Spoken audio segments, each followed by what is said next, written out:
this here. And this is all through JavaScript, so I just paste it in there. I wait for it to execute, which is about 10 seconds. Okay, so it's executed now. Now, that doesn't do me very good, right? I mean, I don't know what happened. So what I need to do is, what the applet's done for me actually is, it's done the brute force, or it's doing the brute force right now. What I need to do is get the results from that brute force and put it into a public variable, which my applet does. And so now all I need to do is grab the contents of that public variable and feed it back to my cross-site scripting proxy. And so that's what this line of code right here is going to do. So if you take a look at this guy right here, I've got a JavaScript function that's built into my XSS proxy that basically uses a post request. It's going to grab the contents of that publicly declared JavaScript or Java object or Java variable, and it's going to post it back to my cross-site scripting proxy. And I do that just like this. All I have to do is paste that in right here.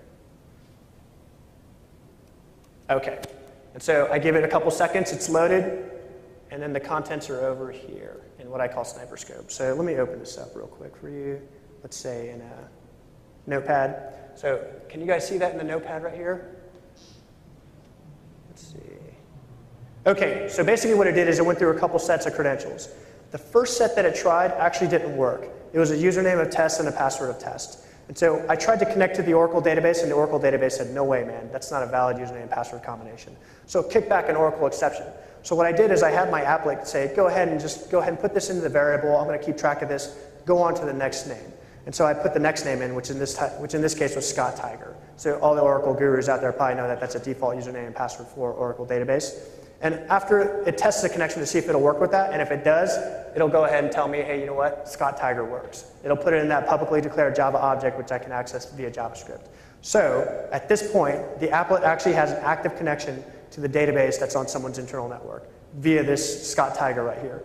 If I wanted to, I could have a huge list of username and passwords, and I could go through each username and password until I enumerated, a bunch more to see which one had the best rights or the best, best privileges for my specific instance. Yeah, we can go and steal the list from the Oracle auditing tools and just implement the entire thing right here, brute force the common password. I mean, we could even go as far as getting the permissions for those users as well if we wanted to do that. Right, exactly.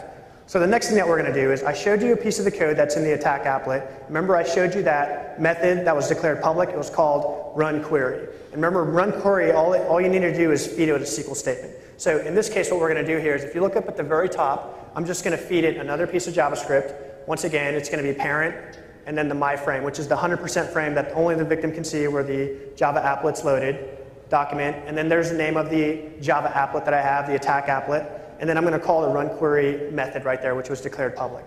And all I'm going to do is just pass it whatever SQL statement that I want. So in this case, I'm going to pass it select table name or table underscore name and table space name from user tables. And if you want to, I can put any query that you want, and this will be executed against the backend database. Let me copy this guy here. I go to the cross-site scripting proxy. Let me clear these guys out so I can see what's going on. I just go ahead and paste that guy in. I wait about 10 seconds for the browser to query my cross-site scripting proxy again. There it goes. I go to the sniper scope. Let's see. I don't think I pulled over yet. Okay. So what's happened is the query's run. And the result set's stored in a publicly declared variable. So I need to get that variable back.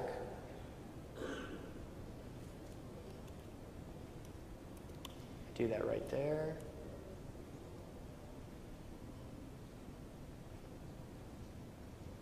Okay, wait a couple seconds, and then it's executed right there. So there's the results of the SQL query that I've run.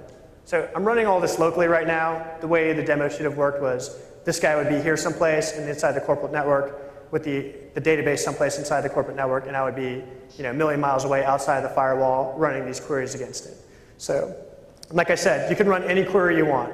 It's not just, it's actually you can run anything against the Oracle database you want. So if you know advanced Oracle database hacking and such, you actually have a connection established to the Oracle database. So things like privilege escalation and such apply. So just go back to like the Oracle auditing tools. What could we do? Well, I mean, for anybody that's used that, now that we're connected, if we can get a user with create library permissions we can do that same DLL injection that they do to pull back the password hashes for that system.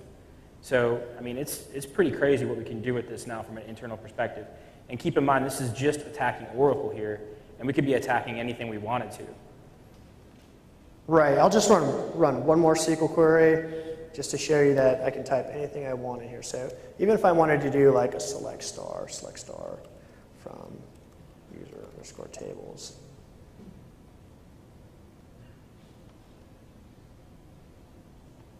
Okay, it's been executed.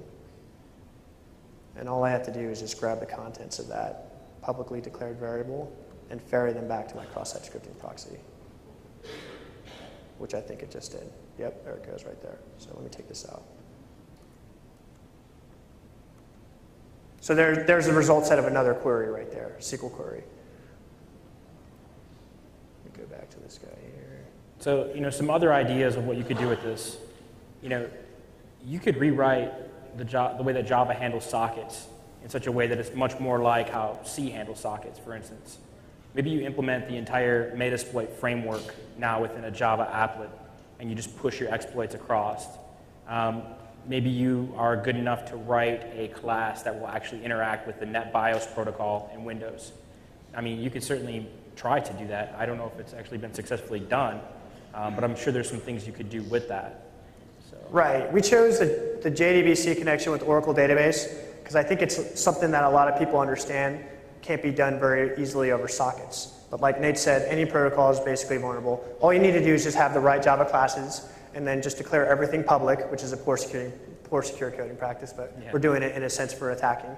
Run the method that you want to use, push the result set back into a publicly declared variable, and then you can pull that variable into JavaScript space and push that out to wherever it is that you want it to go to. So we're going to take some quick questions on DNS rebinding with Java applets and classes and such. And then Nate will talk a little bit about Picasa. So we can talk about our newest ODE that we're going to be releasing on our site today, which is for Picasa. Right. So are there any questions real quick? There are none. There are no questions. I think we're supposed to give out some like Panda software if anybody has a question. Right. But we didn't, maybe not, we weren't given that. I don't know. Is it back there? Anybody with any question at all, you can have the free Panda software. Okay. Oh, we'll jump into that. Yeah. You ready then? Well, what I'll do is for this stuff right here, this Java applet stuff, I'll post all this stuff on my site as well, and the slides will be available, I think, through the HITB website, right? So you'll be able to see some of the code, but the actual applet that I use and such, I'll put that on my website so you can take a look at it. It's very simple. Anyone that has a basic knowledge of Java can do it. So, and then Nate will tell you a little bit about Picasa. Yeah, so, you know, I don't know how many people have been looking at what we've been doing last month or two, whatever it's been. We've had a lot of URI exploits that we've discovered, and people are familiar with URIs, I'm sure, in here. You know, you have your standard ones, HTTP, FTP, Telnet, these kinds of things. And we found a number of ODEs within those for command injection, stack overflows, all kinds of crazy things. The thing that we've been talking about the most that we think is probably going to be the coolest attack vector from that work is the functionality abuse, right? So all of these URIs are put on your system for some purpose. It may not be readily clear what that purpose is, but maybe you have a protocol like, you know, AIM for the trillion exploits that we did. And maybe the AIM URI is used to actually send instant messages through like a link. Like you would want to send someone an instant message, you would click on their AIM link and it would pop up already for you to type. Well, that's great and fine, but it also introduces a method for an attacker to communicate with installations on your machine through cross-site scripting. Because what's going to recognize URIs? Every browser out there, right? And other things that work like browsers, such as mail clients. So what we found, and first off, I love Google's Picasa, so please don't take it away from me. But it's a cool piece of software for editing photos. I don't know how many of you guys are familiar with it or use it. It's really slick. However, for whatever reason, they've decided to install a URI on your system called Picasa, // And what we've done with this, and if any of you are familiar with the site called Flickr, hopefully some of you guys know about Flickr, there is a method with the Picasa URI to import a button into Picasa so you can interact with other third-party applications. Good site on this is Picasa to Flickr. That's where we basically stole the information from to create this exploit. But a lot of documentation with regards to the functionality that's exposed via the URIs is not available. Right, in general, it's just not available. So you have to kind of do this on a black box perspective. Basically what Picasa to Flickr does, it's a URI request that you click on from their site. And what it does is it says Picasa : import button question URL equals, right? And that URL equals parameter decides where it's going to get the code for that button from. The button's simply just XML. It's very simple. And what Picasa to Flickr does is they've created a button that allows you to click it from inside of Picasa and upload all of your photos to Flickr. Okay, so stay with me because this is kind of a multi-step attack using a couple different things. What we realized we could do is that one of the elements for this XML button is a target parameter. And that says where Picasa should post information so that you could do something like this. So we could have it point to our site if we wanted to, and that's what we did. Now, what Picasa does, just like a lot of Google's products, for whatever reason, and you may not even be aware of this, it actually starts a web server on your machine. Now, you can only access that web server from the local loopback, right? So maybe you're somewhat secure, you think. But in this case, what we did was we create a button. When you click that button, so it's a one-click step here to exploitation. When you click that button, it's going to actually send the URLs for the local machine for all of your images to our site. So let's step back a little bit. We're going to cross-site script you. We're going to force your browser to open Picasa : image, what's it called? I think it's button image or something like that. Button import, import button, I think is what it is. And it will actually pull XML content from a site of our choosing. Cross-domain. To get this button in. And if you then click on that button, Picasa is going to go through and says, these are all of the images and videos that I'll serve from this local loopback interface. And what the intent is that it will send that information to the third-party site. They'll then in turn send back an applet, a Java applet, that will say, hey, this is a Java applet, there's some security risks here. Do you want to go ahead and allow this to happen so we can upload your photos to Flickr? And of course the user's like, yeah, I want this to happen, so they do it. Well, in our case, we didn't want them to care whether this happened or not. Right. We didn't want them to even see that. Right, exactly. So what we did was, instead of loading back a Java applet, we load back a Flash application. And from all the work that Martin and some of our good friends have done on DNS rebinding, everybody knows now Flash has problems with DNS rebinding. So we load a Flash application, we DNS rebind through the same process that Billy talked about using like Dyn DNS, and we point it to your local host. So now what we have is we have control of a Flash application, and we know the content, we know all of the local URLs to access the content of your videos and images through Picasa.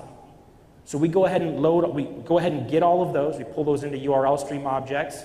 We have all of your data now within our Flash application. And we just simply make a cross-domain policy request back to our servers that says, hey, we're cool with allowing you to make cross-domain requests to our server. So now what we do is we then post all of your images back to our server. And we've effectively stolen all of your images and videos. We talked with some people about this when we were doing interviews for the URI stuff, and they were like, yeah, that's not a big deal. Talk some more about the command injections. I don't know. I mean, maybe you don't have sensitive images, but I'm pretty sure I don't want all my images and videos stolen. So. Right. Google knows about this, and their patch is actually going to be coming out pretty soon, they told us. And I think the method that they're going to take on it is it's a phishing attack. So they're going to try to put in some more warnings to prevent you from, because basically right now what happens is when you import this button, you just got to click the button and say, I want to do this. And we control what the button label is. We control what the button says. Right. We just say something like critical security updates to Picasa. You know, I think we can probably even make it Flash or something like that. There's other instances that we didn't look at because we didn't have time. Maybe someone in here would love to look at this kind of stuff. But like Nate said, Picasa actually starts its own custom web browser on your machine. Like, I have a problem with that. I don't know if you have a problem with that. I've got a big problem with it. And actually, the funny thing is, if you have Google Desktop, it does the same. It's probably well known to a lot of people now. Coolest thing about that, It starts it on port 4664. Look on your phone. 4664 is